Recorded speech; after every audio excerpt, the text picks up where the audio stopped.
Aloha, everyone, and thank you so much for joining us today.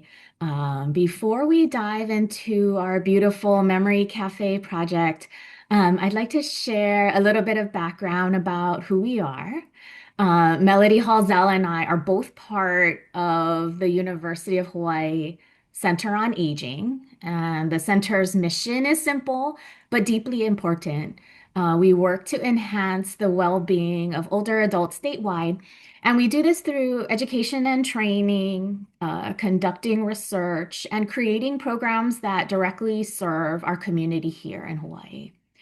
And we have some wonderful projects running right now. For instance, our Age-Friendly Honolulu initiative, which works with the city to empower kupuna and support age-friendly policies and programs. And the Kupuna Collective, a statewide network that's elevating and addressing critical aging issues and has more than 200 organizations statewide. And then also the Hawaii Dementia Initiative, which we collaborate on, which focuses on brain health and early detection and support of persons with memory loss and their caregivers. So everything we do is about making sure that we all age with dignity and with connection. And so at the intersection of these different initiatives and projects is our garden-based memory cafe, which Melody and I co-lead, and we are excited to share with you now. So our presentation today is entitled Cultivating Care, a Memory Cafe at Hoʻala, Aina, Pilipili. This program and the space is very special, and we're happy to share it with you today. It's made possible, this program, by a great team, not only Melody and myself, but other faculty members and our student volunteers are critical to this work. On the next slide, we just would like to say a quick thank you to our sponsors for the opportunity to present today. On the next slide, there's a photo of the garden space where our memory cafe takes place. Again, the garden is called Hoʻola Aina Pilipili, and the Hawaiian word Ho'ola means to give life, restore, and heal. So this accessible space has restored the Aina back to its original state and brings wonderful programming, including the Memory Cafe. But I'll let Melody share more about the garden and its history later. On the next slide, here's an overview of our presentation. We're going to walk through exactly what a memory cafe is and how we use research and partnerships to design the garden. We'll talk about the healing power of being in nature, what the activities look like, and of course, how you can get involved. And we want to give a special mahalo to Community Care Corps who for their not only their partnership and funding of this program. On the next slide, we'll start with what is a memory cafe. So simply put, it's a social gathering. It's a space for people living with memory loss and their care partners, whether that's a spouse, a child, a friend, to come together. And this concept of a memory cafe is not new. It was pioneered starting even in the late 90s by a clinical psychologist in Holland. And he wanted to bring this break the stereotype and stigmas around having a dementia diagnosis. And so he envisioned this safe space where patients and family could gather in an informal, cafe-like atmosphere to socialize, talk about their condition, and find support.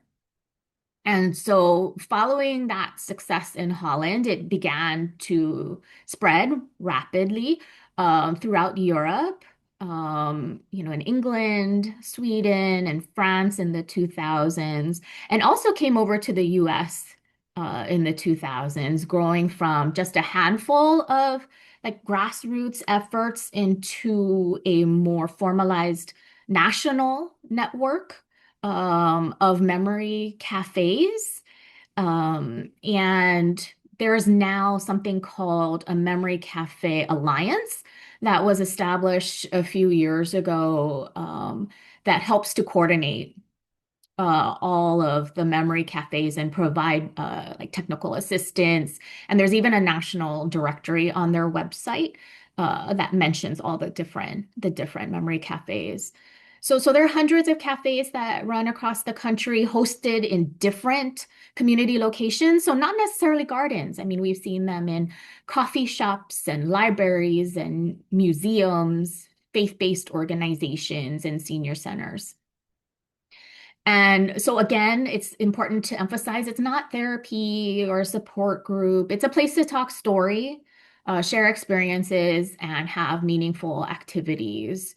And at our site, it takes place in a beautiful garden, which we will talk about more soon, but also that we have wonderful trained student volunteers, undergrad students, grad students who are there to make sure that everyone feels safe and included. On the next slide, um, we provide our rationale in terms of why this is so important right now. Um, Hawaii has a growing older population. You can see the statistics there about the percentage who will be age 65 and older. That will reach 24% in 2030 in Hawaii, compared to 19% nationally. And then by 2040, you can see 27% of Honolulu's population will be over the age of 65. And so, with a growing older population, that also means the numbers of those diagnosed with some form of dementia will also be increasing. And you can see the number in 2010, 27,000 cases, which will grow. We're seeing right now 34,000, an increase of 48%. So given those numbers and those statistics, the need and for a memory cafe and the opportunity for a memory cafe was there to support families in Hawaii. And so now I'd like to turn it over to Melody to explain more. Thank you, Christy. Hi, everyone. Thank you for being here today.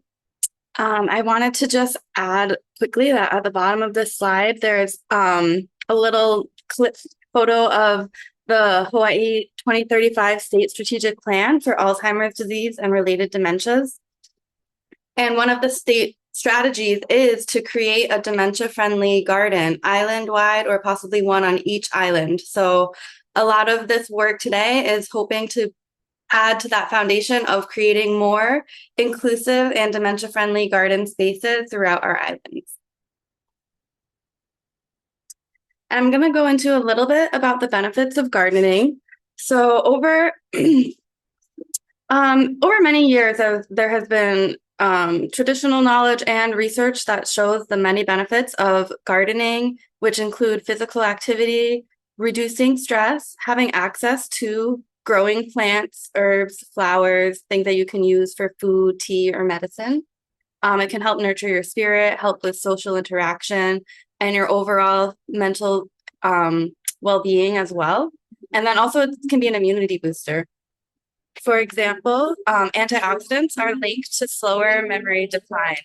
So eating more flavonols or antioxidants that are found in many vegetables, fruits, also tea and wine, may slow your rate of memory loss, is what has been found in newer research as well. And the bottom photos show some of the plants that we grow, which are showing different types of healthy benefits and antioxidants that you can find in your gardens, such as the sweet potato, Hawaiian sweet potato, or Ōʻala. The middle photo is eggplant, and on the right is lemongrass. And then not only are gardens beneficial for people to have as like a hobby or an activity, but also a space to socialize and be in nature, but it can also support caregivers. caregivers, especially for people with memory loss or dementia, may have some challenges with burnout, isolation, loneliness, also challenges with their overall well-being from the impact of being a caregiver, especially for those who may also have their own children and also work full-time and are a caregiver. It can be a lot to handle. So a garden program can help alleviate or support some of those challenges. So a garden can help with overall well-being, reducing stress, increasing confidence and knowledge, especially about plants, but you can also learn a lot of other skills in a garden setting. And then it also helps to promote positive interactions with your loved ones, a calming, safe, and supportive space, and then opportunities for shared activities and connection, and then also access to the plants that we grow for food, medicine, and cultural purposes as well.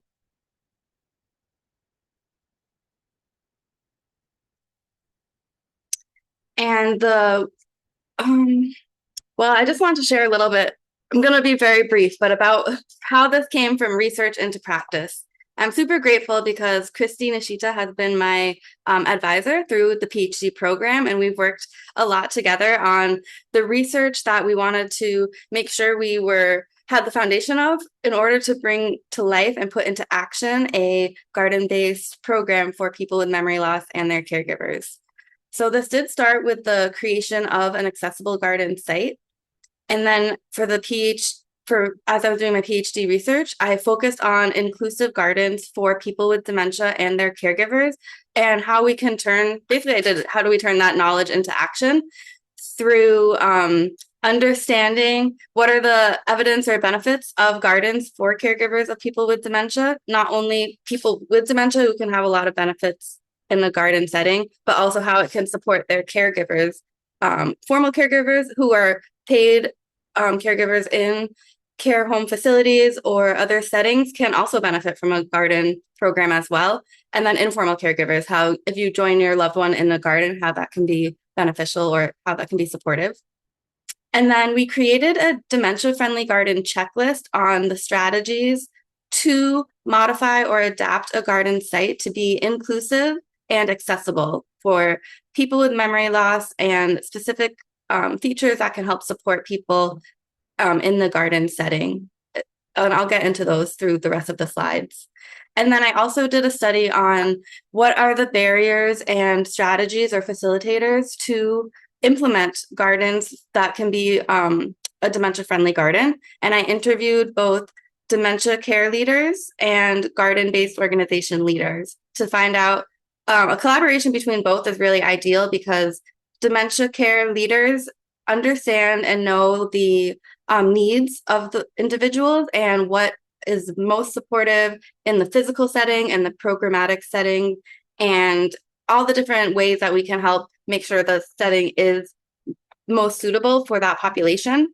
And then the garden-based organizations have a lot of knowledge on the implementation, sustainability, maintenance, and how to get your garden to thrive. So having that combination is a really good way to hopefully promote more inclusive garden settings in the future. And then through all of this research, we were able to start our Memory Cafe program, knowing that our garden setting can be a safe space for people with dementia and their caregivers. And this is a need and an interest with our community and the people that we are working with and serving here in Honolulu for now, or here in Oahu for now. So the slide shows how our program, Cultivating Care Memory Cafe, began. We had the research, and then we had the setting, and then we had the kind of like the backbone of putting together a garden-based memory program, and along with Chrissy's knowledge on the Memory Cafe model. So through this, yeah, pretty much we had all the pieces in place and collaborations in place and partnerships to begin our program, and we launched the Cultivating Care Memory Cafe. It was actually, well, we did start in the fall of 2025, I believe. So I might have had that date wrong, but we just started our programs in September. And So that's a little bit about the background of the Memory Cafe, the importance of gardens, and why we're doing this. And now I'm going to just talk a little bit more about our garden design and what makes it a setting that is um, helpful and supportive for our program. So, like Christy said, our garden site is Hoʻala Aina Pilipili, and we are located on the University of Hawaiʻi campus near the College of Education side because the garden was created with Professor Summer Maunakea as the lead, who is in the College of Education, who wanted to help create an outdoor Aina-based learning space. And then I partnered with her to make sure that the garden site was also accessible and inclusive for people with disabilities, older adults, and then continued that with my research to support people with memory loss and their caregivers. And in our name, we actually, where we're located was considered a dead zone. So our purpose also includes in the name Ho'ola to restore, regenerate, and bring life back to the land, to Aina. And Pilipili is the name of our smaller land division where we are located because we wanted to show that you can restore and have a relationship with your land and be able to have a garden or grow a lot of food in a small urban setting. And it does not need to be classified as a dead zone. We can actually bring life back to that space and then also help to support and promote our connection and relationship to what we grow, to native plants, and also to each other, to our community. And our purpose, as I mentioned, is that we wanted to make sure all people, regardless of age and ability, can see themselves reflected in the healing space of a community garden. So the Ho'ola Aina Pilipili accessible school and community garden site, I'll get into it, but we actually started 4 years ago in March of 2022. And we had a lot of goals. It was the combination of Aina-based learning, a site for teaching teachers how to do their own school gardens as well, promote intergenerational learning, healing, and equity, but then also being able to have access to growing food, growing native plants that can be used as well. And then all of the health benefits of a garden as a setting and a space for being in nature, community interaction. And the most important goal for us was inclusion. So having an inclusive and accessible site so that people who are using wheelchairs, walkers, maybe have sensory needs can all be able to participate in the garden. And again, we also have all ages. So we love that intergenerational approach with having keiki up to kupuna, 0 to over 100 have participated in our garden. And it's also a space that can be used for students to benefit through volunteering with us, through attending and participating in our community work days and our workshops, and then through research that can occur in our setting as well. So I'm going to just go into a little bit about the design of our garden. As you can see on the left, this was in March 2022 when the site was considered a dead zone. It was just really this large, flat piece of grassy land, kind of a little bit dry at that time. And then on the right, this is last year in March 2024, 2 years ago now. And it shows what we were able to grow and how you can kind of see a big difference in what can be done, even in a short time, transforming a site from a dead zone to kind of a living zone. And you can see here, we were pretty strategic and intentional with our design. We started with 12 raised garden beds, and we wanted to have our pathways that were wide and accessible. So we did do some planning and calculations to ensure appropriate layout. And this was just the start of us building up the garden that you saw in that photo. And we're going to show you some more photos later as well, and what kind of has been transformed in our site, in this space.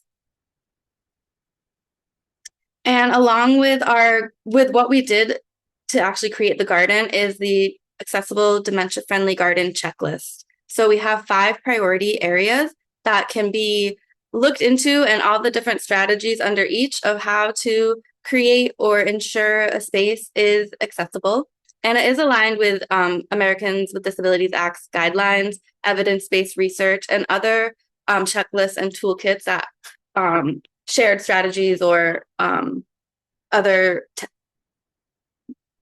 techniques for creating your garden setting to be inclusive and accessible. So a lot of evidence-based research and community input went into these different priority areas and ways of modifying our site and making sure it is really inclusive. So I'm going to go a little bit into each one, but the priority areas include the accessible entrance, access to the garden beds itself or the actual activities that can be done in the garden. Priority 3 is having safety. That was a big one that was mentioned a lot in the research for ensuring a space is safe for people with dementia, and then their caregivers will feel comfortable to bring them to that space. Having sensory elements, and then the 5th priority is dementia-specific components. And also all of these priorities, and in a way, these strategies are aligned with universal design too. So if it is accessible and inclusive for people who have higher needs, then it's also going to benefit and be inclusive for all.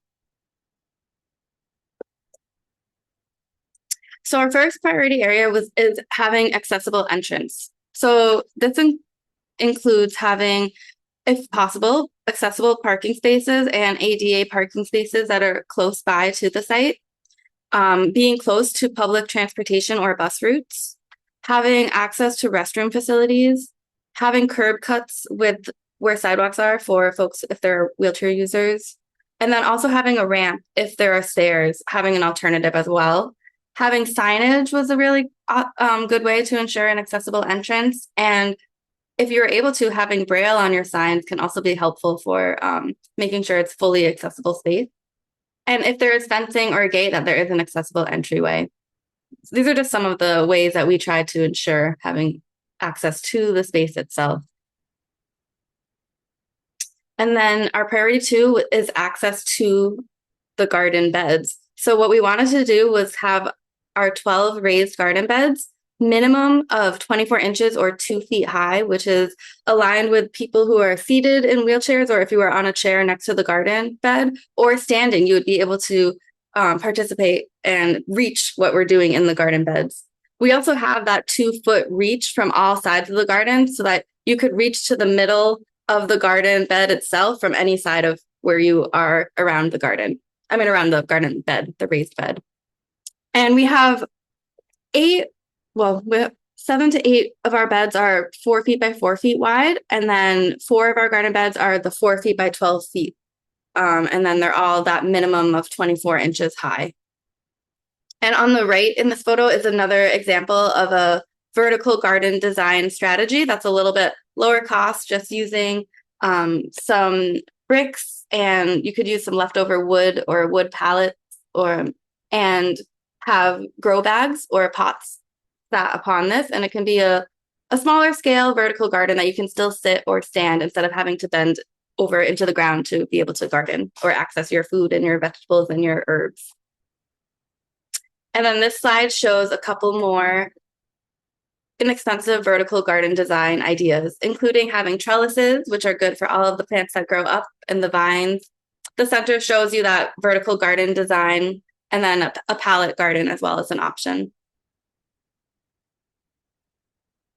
And along with our raised beds, we have accessible pathways. So we were able to get a wheelchair accessible mat material, and that's those 3 rolls in the photo at the top. And the roll itself was a little over 6 feet wide. So we used 1 full roll in the center of our garden, and the full 6 feet wide pathway allows for 2 people and 2 people in wheelchairs to be able to pass each other in the pathway and make a full 360 turn, as well as it's also helpful and useful for our wheelbarrows and some of our garden supplies as well.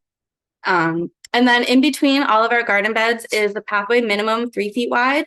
And then the pathway around the outer edge of our garden bed is a little over 4 feet wide. And we do have that sidewalk on one side. So we're able to have folks that are using wheelchairs, walkers, rollers, safely and a little bit more easily enter and be able to participate in our garden site due to having this pathway material. We did put a weed mat underneath the pathways and then the pathway, the mat material over that. And then we nailed that into the ground. So every once in a while we do have to weed or adjust, but it's honestly been really serving us well for these past 4 years. So I'd say it's pretty durable and sturdy material. Our next priority was safety. And as I mentioned, that's really important to make sure that folks feel safe. We're able to keep our community safe. Students are safe. And ensuring a safe environment is one of our priorities overall. And what that looks like is also having access to seating so that there are spaces to rest and to enjoy the setting. Having shade. So we have here in the back a full lilikoi shade tent, and we also have that as our central shade structure as well. And then the layout of the pathway being in a looped shape so that there are no areas of being able to wander off or possible confusion can be helpful. Having adapted tools, access to water, and if you have storage and shed and tools that people are able to access that at any space in your garden. It's not like off the path where if you were in a wheelchair, you would not be able to get to it. Making sure you remove like rocks, twigs, sticks, things like that, that could be in the pathway as a barrier. And then having a community that is integrated and that helps to take care of the space, participates, and, we kind of see that now that community integration is a big part of ensuring safety for our community garden space. And we also are, because we are on the university campus, we do have public safety, and we built a relationship with them as well so that they can check in or look out for our site. And if we ever had an emergency, we also know who to contact as well. And then the next priority is sensory. So in our garden, it's all about the sensory elements. So having plants with different colors, textures, scents, and how they feel. Oh yeah, the textures. Having a variety of plants, having native plants that can help to bring back memories too. Having sound makers, we have wind chimes. We also have the birds that you can hear, especially on a quiet day. And then you can also set up familiar items. And in the garden, I've seen in some of the other gardens that I've looked into, maybe they have older objects from the past that they put in the garden site to help trigger memory, or maybe a little shelf where there'll be a few different objects or photos that help bring back memories from the past for folks. And then we make sure to adapt our garden activities for participation so that we can have the activity offered for different levels of ability so that all people can participate. And also it's optional. And if you don't want to participate and you just want to be in the site and enjoy, that is okay too. And then the final priority area, which was along with the research I mentioned earlier, is dementia-friendly garden. So that means that for those living with dementia or other memory loss concerns, plants and gardens provide a connection with the natural world. Gardens offer carers respite and people with dementia a safe space to socialize and maintain their physical and mental well-being. And along with all of the other items I've listed, a few specific ideas for a garden that's dementia friendly. It includes accessible design and inclusive design strategies, a multi-sensory experience. So we actually offer art-related activities, not only garden-related activities, and we've had music and we've had a cultural event, and we've been doing offering different experiences for our community participants as well, trying to be creative too through that. Growing plants that support brain and memory health. So we do try to grow and continue to add to our garden plants specific for brain and memory health. One plant that's really good is in Hawaiian, pohikula is the name, and it's a plant that is known for brain health and memory. So we've been growing that. It's a little bit hot where we are, so we grow it in the shadier part of our garden, and we want to grow it so that we can have a full garden bed of pohikula, just to be able to share with our community. And also, if it grows really well, then it's easy to just kind of give away and share out with others too. And then, a few other things really quick. Having the layout, adding land markers can be helpful for the site and proper signage. And then seating with back and arm support. So along with our picnic tables and benches, We also have pop-up chairs that have back and arm support that we lay out or we place out at our garden when we have our events. So we can add additional seating and supportive seating options for folks. And as I mentioned, we were the strategy for creating a dementia-friendly garden you can find in the state strategic plan on page 23. And if you go into the slides, you'll be able to click on that link to check it out. And what we wanted to do is really meet kind of the needs of our specific community and a global call to action. We need to create new, innovative, and integrated models of care that address the complex needs for people with dementia and also can address and support the well-being and quality of life of their caregivers. So we really see this as a mutual benefit for both. And now, I'm gonna transition now from how we created the site, created the community. We built a lot of community partnerships as well. And since that, we started our Memory Cafe in September, and we were able to have a KH012 news clip about the Memory Cafe, and some of our participants share about their experience with being able to join our Memory Cafe monthly events. So I'm going to share that video clip with you folks, and then going to talk a little more specifically about the Memory Cafe itself.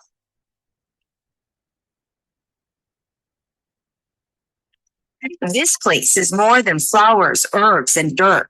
It's become a gathering site to weed out loneliness, something that happens often as we get older.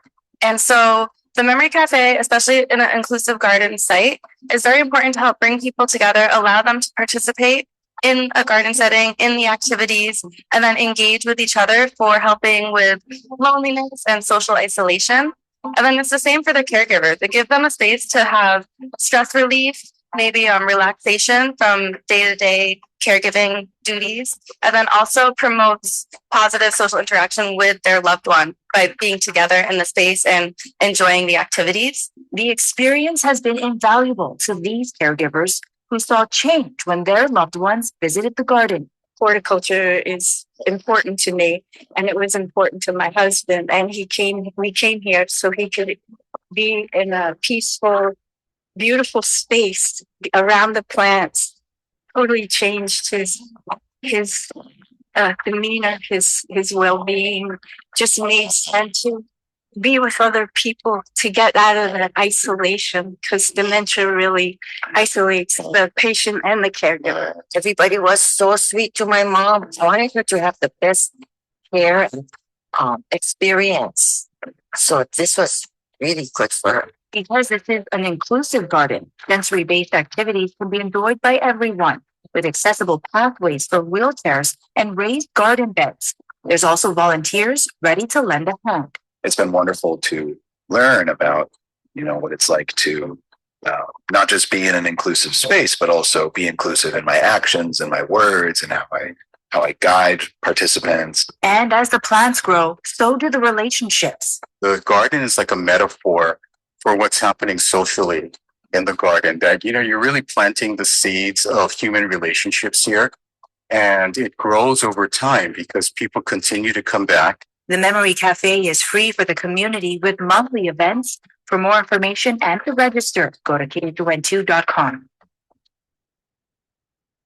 Yeah, so we're really grateful to have that news clip that shows really our garden and all the beauty and the plants growing and the wonderful feedback from our community members as well. So as we shared in the beginning, our program is Cultivating Care, an Aina-based memory cafe model. And we do host our monthly events in the garden setting, and they are free for community members. And we do have the intergenerational model. So it's been really awesome to see so much interest from undergrad, graduate, and recent grad who want to really participate in this program because of the garden setting and being able to support kupuna. And usually a lot of our volunteers have a personal connection to someone with dementia or memory loss that inspires them to want to volunteer with us as well. And it's also been really nice for our community because the older kupuna, they enjoy talking with the younger folks. I think they like being able to have that relationship building aspect in the setting as well. And yeah, we are community focused and a culturally grounded approach to what we are doing. And what you can expect, or what to expect, is when we first have our Memory Cafe event, we've been hosting them monthly on Thursdays from 4:30 to 6:00 p.m. And you would come, and we have our volunteer team. They'll have you sign in. Everyone will get a name tag as well. And we usually color code, so the volunteers are one color and the participants are another color. That way, if anyone has any questions, they know a volunteer with their name in red, that's someone you can ask or turn to for help or support. And then we have a little introduction circle, and then we'll do about 45 minutes to an hour of Aina-based or garden-based activities, as well as a few art activities, or like I said, we've had some special events as well recently. And we usually offer the different options where folks can choose for themselves and they can rotate on their own pace between the different activities. And that also helps with your feeling that sense of empowerment. And we do adapt them for different ability levels. And our volunteers, we call them participant companions or community participant activity buddies. So they'll help the community members. Like if someone doesn't want to go to the activity table, we can bring that to you where you're sitting, and a volunteer will help folks to engage with the activities, also to socialize and talk story. And then we have some light refreshments provided, some teas that we make from the garden. We do have a brief feedback form as well.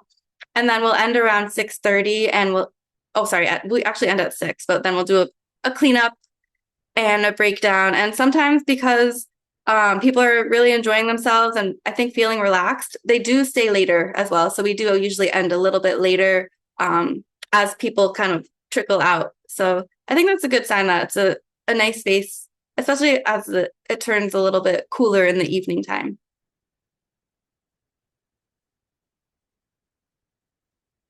These are a couple more quotes from our participant and volunteers that I was going to share. So one of our participants would bring her mother, Doris, who was 100 years old. And she said, "Your event was awesome. Mom, Doris, surely enjoyed her outing. She felt like the star. She was interviewed, put in front and center of the picture taking. Everyone was so kind to my mom. Thank you for pouring your enthusiasm and energy into this worthwhile Memory Cafe." And one of our volunteers has said, "I've really been enjoying the Memory Cafe. Everyone is so kind and supportive. And there's so much good that comes out of this, bringing the community together, promoting garden sustainability, providing an outlet for people with dementia, their family members, and even volunteers experiencing burnout or looking to express their creativity. It also brings much needed awareness to the community." And this slide, it's just a few more quotes about what does an accessible garden mean to you, kind of connecting our beginning theme of gardens for all, and then ensuring the design and the site itself is accessible for all, and what that looks like. So it's a space of equality, community, welcoming to all people, improving quality of life, restoring personal connection to Aina. And it allows for individuals of all ages, abilities, and contextual knowledge to engage and connect. Just a few different ideas shared there.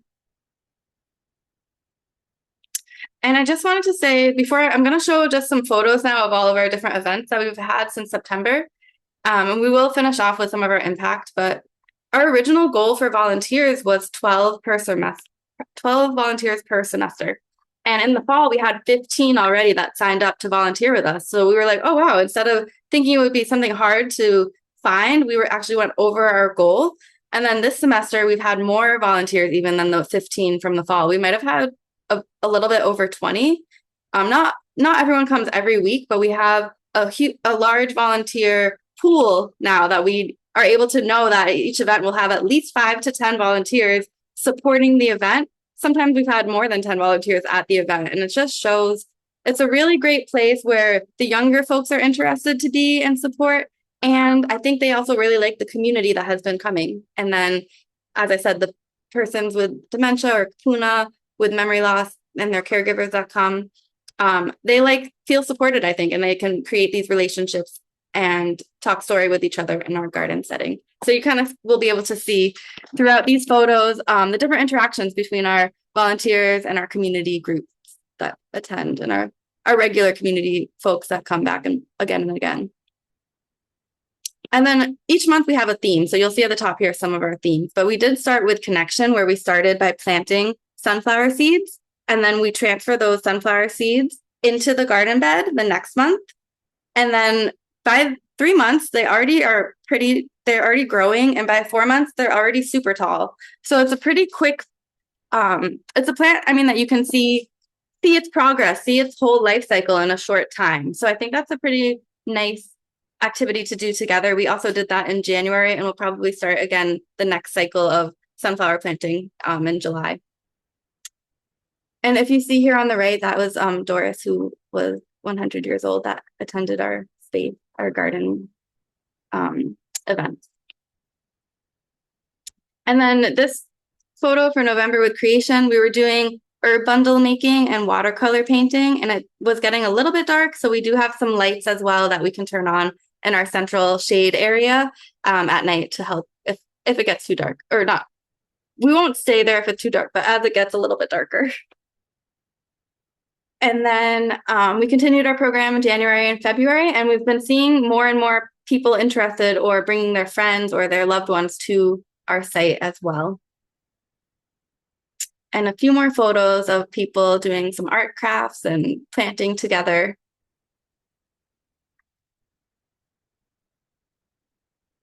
And actually, it's been nice because a few of our volunteers, especially one main volunteer, have take on the role of taking photos. So we are able to get beautiful photos that capture our events as well and our participants.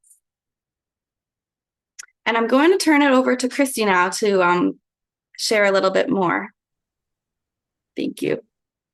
Thanks, Melody. Yeah, and I love seeing the photos. They're so beautiful, and I think the photos say a lot about the impact of the cafe.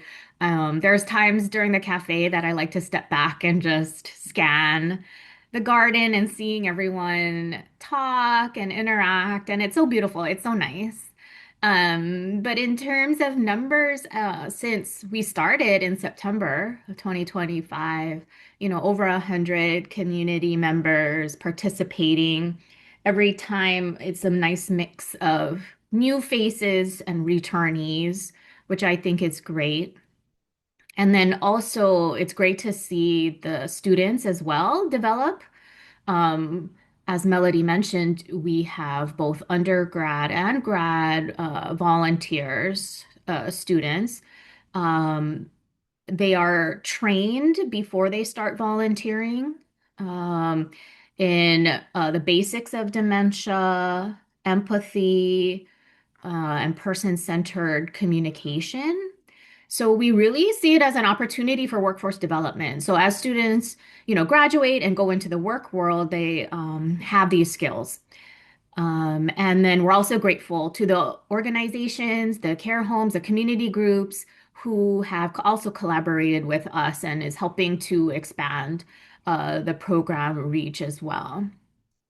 And so you can see the volunteer reflection. We asked the students to also reflect on their experience.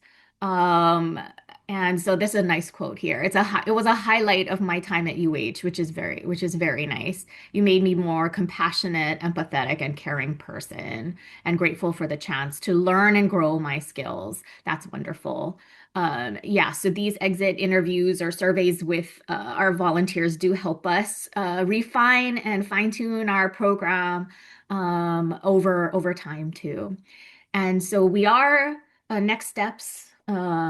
We are collecting data. We are more formally evaluating the program as well, and see that as Melody's next step in research too, as she moves forward to closely look at the impact on caregivers. There are persons with memory loss as well as the students. Let's go to the next slide. Here's some information about how to stay connected with us. There's a website, also an Instagram page. And then also you can also join our mailing list for event reminders and updates for upcoming events. And then Melody's email address is also there at the bottom as another way to get in contact. All right, next slide. Okay, we're going to do a bit of transition now. We just want to acknowledge that there is another memory cafe on island. It's Ohana Memory Cafe, run by Jewish Community Services of Hawaii. And the executive director there is Mimi Lind, and she's fantastic. She's been to our cafe to see how we run ours. And so, really, it'd be beautiful to support a network of memory cafes across the island and across the state because we are on the UH Manoa campus. But we would love to see this spread out across statewide, this memory cafe model. So, um, anyway, JCS of Hawaii, is running a Ohana Memory Cafe, typically the third Wednesday of the month, and usually in Nuuanu. And so we just want to promote it as well. And if we go on into the future slides, they just had a memory cafe gathering a few days ago, and that one was at Kahala Beach Park. And they did different fun activities that was more beach related, and they talk story as well. So that was a few days ago, and they have those once a month. There's information on how to get in touch with Mimi about this memory cafe as well, and it's also in the chat. And here are some photos. You can scroll through those. Melody. Yeah, so they do different kinds of activities. Um, and that's the link to RSVP for that memory cafe, which is run by Jewish Community Services. So a separate one, but we love to see these memory cafes grow. Okay, that's our final slide. We wanted you to have another look at the beautiful garden space. I like this aerial photo too. It's really great to see how the raised garden beds and then the shaded area from an aerial perspective. But we just want to thank you all for joining us today, and we hope to see you in the garden in a future cafe. Thank you. Thank And we do you have so time for questions. Yeah. Yeah, thank you so much, Melody and Christy. It's great to see how that dry area became such a beautiful green area. So we do have some questions. Maybe we can start with, can you tell folks where the gardens are and explain about the parking situation? Yes, thank you. So we are located on the University of Hawaii at Manoa campus, across from the main campus, which is next to the lab school. So we're located right next to the University Lab School and the College of Education portables on Metcalf Street. We do actually send out a little map whenever anyone signs up to attend our events. So if you were interested to attend or you email me, I can share that map with you so you can find our site. And we're located off of Metcalf Street. Just to go along with this with parking, we are located right next to the parking lot 01, which is the categorized parking lot by UH. And the parking lot itself requires a permit during the school hours. So in the daytime and weekdays, we don't have free parking close to our garden. That's one of our challenges, but there are metered parking, and then there's free street parking outside of all around the street area as well. But it is free parking on weekends. So along with our memory cafe, we also host a community day for anyone, a community work day every second Saturday in the mornings.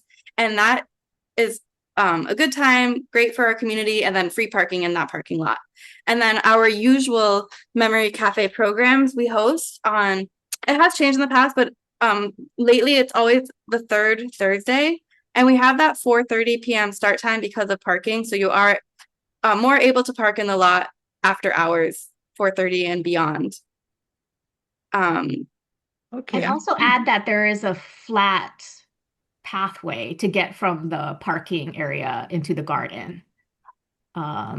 So it's easy to access, it's accessible that way. And of course, around the garden, you can see the mats down. So it is accessible for folks with wheelchairs or use walkers. And there is a bathroom nearby too. That's often a question that's accessible by ramp as well. So there is a closed bathroom. Okay. And what is the cost, if any? Yeah, we don't have a cost for folks. It's all of our programs at our garden are free. Okay. So the next question is, can people learn the planting skills and get seeds from the program? Can we bring the idea and grow it at home? Because this person can't come on Thursdays, and are we allowed to visit the garden on our own on weekends? Okay, thank you. Good questions. Yeah. Okay. So one thing we do is give away plants and seeds a lot. So for our community days, sometimes the activity will, or our memory cafes, it will be plant a seed and you can either take it home or you can plant it and we will grow it in our garden site, as well as seeds from things that we were growing. Like we just had dill that was it bloomed, so all the seeds on the dill were ready to harvest and everyone got a little envelope and took home dill seeds. So if any of our plants that seed, we can also give away those seeds as well. Our marigolds too, or flowers is another example. You can really easily save and collect those seeds and then give away to folks or plant them again. And then also cuttings. So we also give away cuttings from our garden site for folks who attend. It's not exactly a place where like people come on their own and just harvest and take, because we don't grow enough for like a food forest yet, but a small amount, take what you need and leave the rest kind of thing is okay.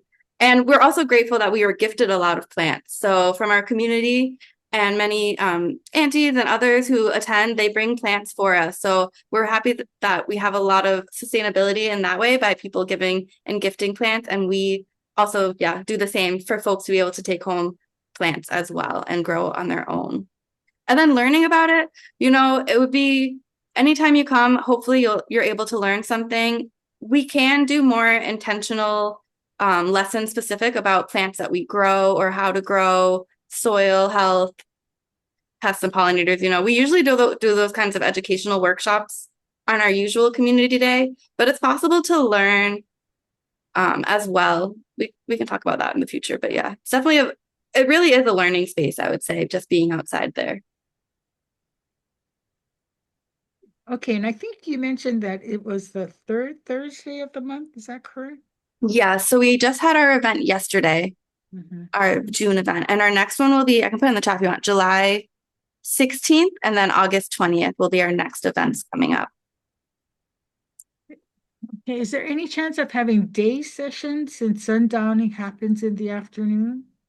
Yeah, that's a good question. And that is one of our barriers, I would say. But we have been offering some day sessions for, especially if they're coordinated with a care home or a community group that can do a drop off. So they'll be able to come, if they can come drop off style at the garden, instead of worrying about parking, it's possible in the daytime for the weekdays. Or like I said, we could do a weekend option where it would be free parking. So we do have those. Unfortunately, since we're not a respite site yet, it wouldn't be a place to just drop off your loved one and drive away. You would have to come together.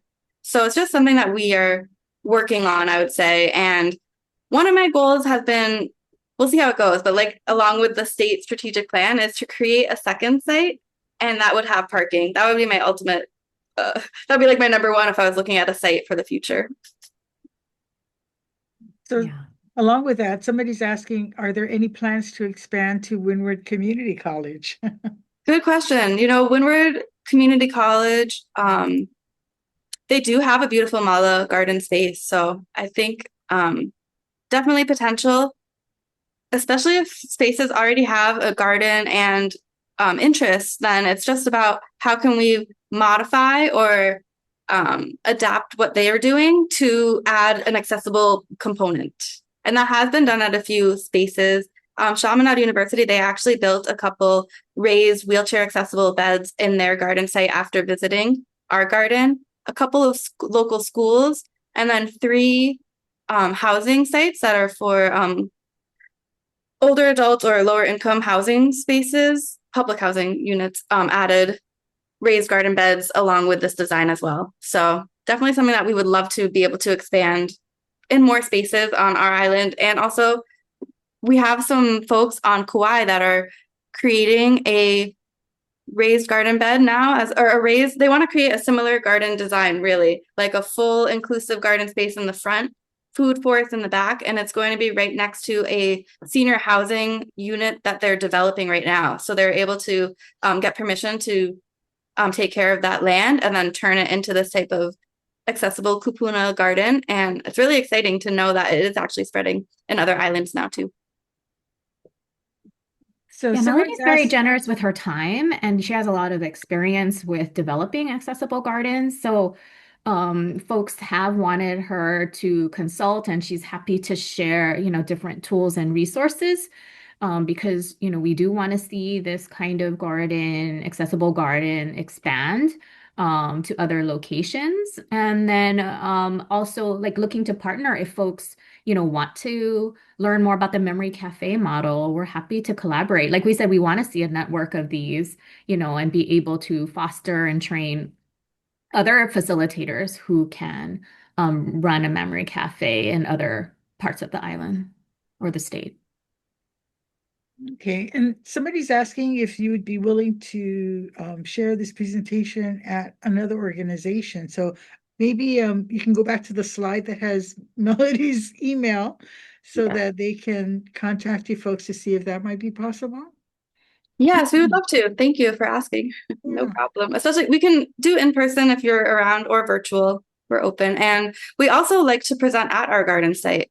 So if folks were interested to bring a group, we could host at our site. And we do have the checklist that I created part of our garden site and research. It is also an activity that we can do in the garden that helps people better learn to identify and understand an accessible design in our garden. So Do you also have hydroponics?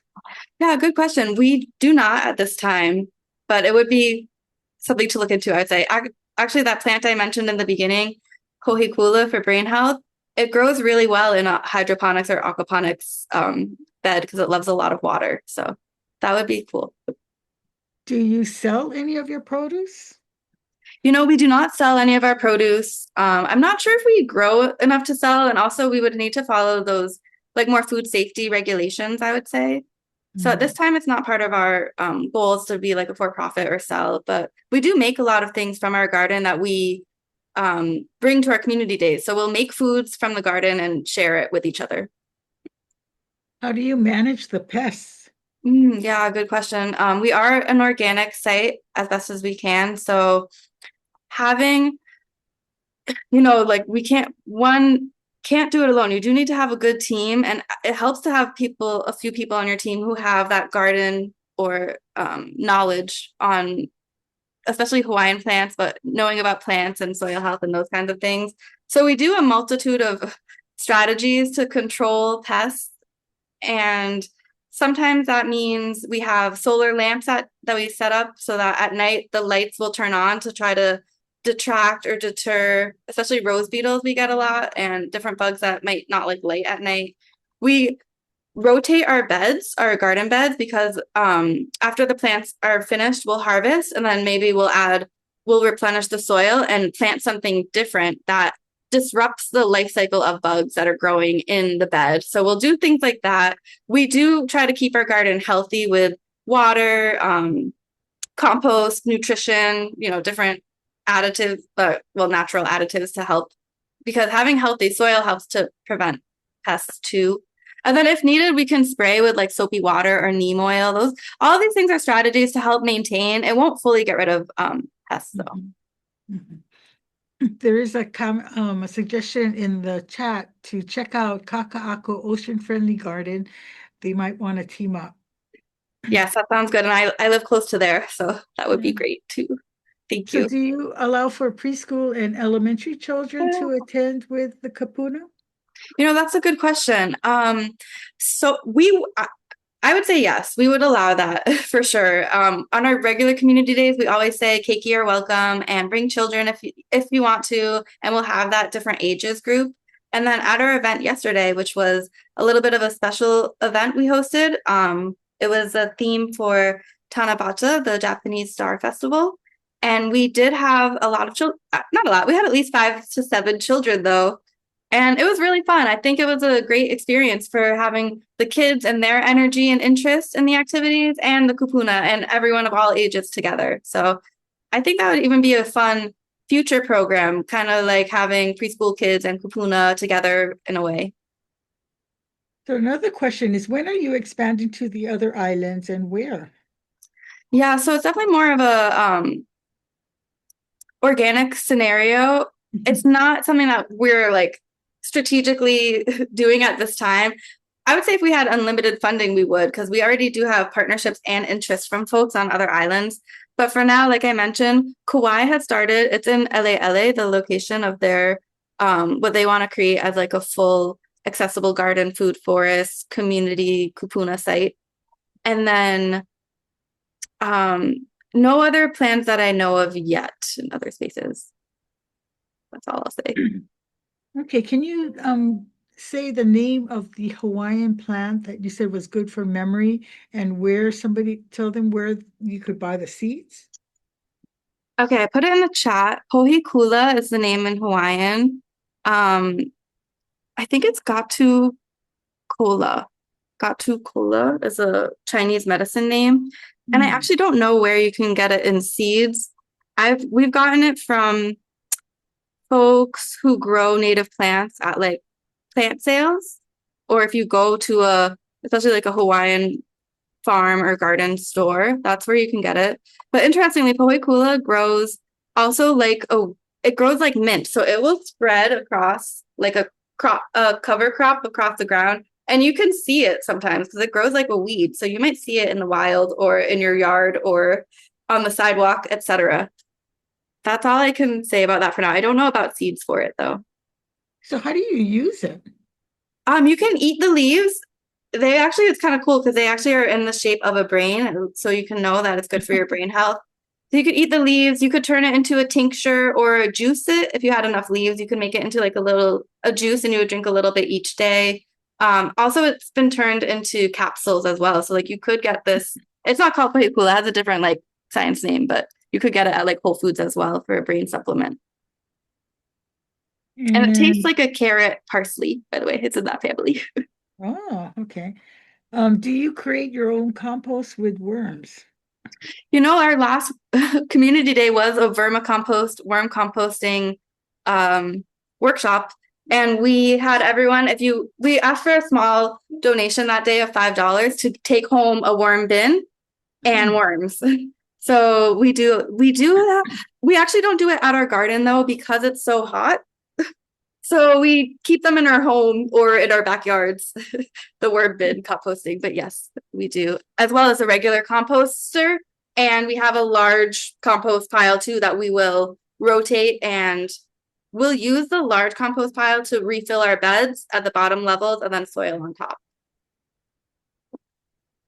So someone is asking, are you a nonprofit that takes donations, for example, monetary or supplies such as plants, compost, worm juice? Good question. Thank you so much. We're in a way, we're not a nonprofit ourselves, but we do have an account through the UH Foundation. So we have an account through the UH Foundation for our memory garden that people can donate to, and then we will use the funds for those types of things, supplies, resources, etc., that go to our garden site or our program specifically. And if you want to email me as well for that information, then we can be in touch about that. And we have a couple of comments or questions in the chat. How about mammalian? I guess it's mamaki? Yes, good question. Also, mamaki, there is a study out that shows mamaki can help to prevent and delay symptoms of dementia.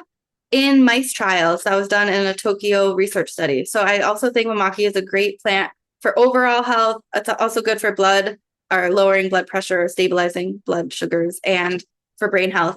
We used to grow a lot of mamaki. It was wonderful, but it slowly died out over time. And we are growing again, small little mamaki babies, hoping they will survive the heat, because they love a lot of water as well, and they can be a little bit temperamental, but it is a great plant. And we do make teas from what we grow, including mamaki tea.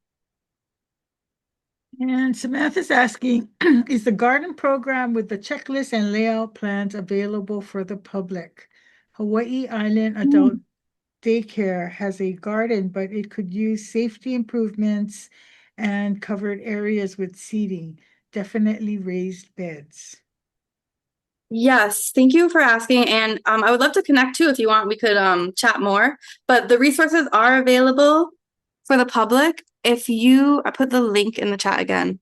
If you sign up to join our mailing list, we ask you if you would like to join the mailing list for, general information or specifically about the Memory Cafe. And then if you would like a copy of the checklist, we also have a supply and resource guide and like a copy of our slides presentation. We can email you all of those. They're not on our website yet because our next plan is actually to adopt the checklist based on the feedback. In my study, I had 70 participants of people who were caregivers and non-caregivers as well. And we want to just adapt the checklist a little bit based on their wonderful comments and ideas, and then have a more modified, more even community led version. And then we will put it on our website. But for now, we will email you the resources, or we have printed versions too.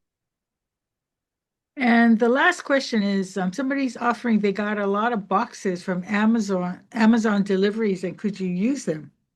I mean, if you're saying like over 100, I don't know if we would have that much space. But if it was like a smaller amount of cardboard boxes, we would use it. Yeah, we could use it for our compost, or we cover our compost with cardboard as well that like traps in the moisture. So we appreciate donations of all kinds. So thank you. Okay, I think that's the last of the comments and questions. Again, I want to thank Christy and Melody. That was a great presentation. And it looks like a great project, and we were glad to share it with the caregivers on the call today. So thank you very much, everyone, for joining us. And don't forget to finish the evaluation when you exit. Thank you. Thank you so much.